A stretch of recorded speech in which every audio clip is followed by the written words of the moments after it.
jak rád se úst tvých dotýkám.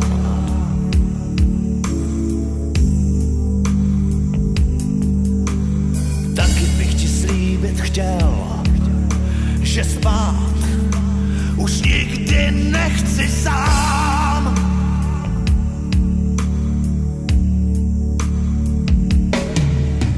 V žáru noci do tvých kůže píšu jméno svý.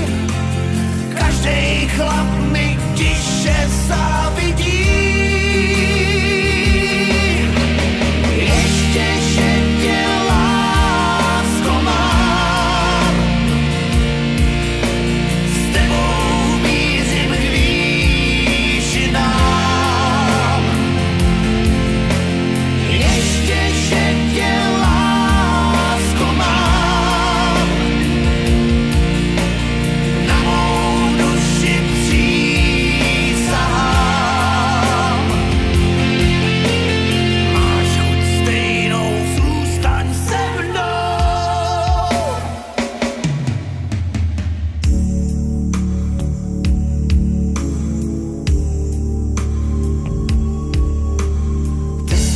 Poušť i déšť si vším, co zrovna prožívám.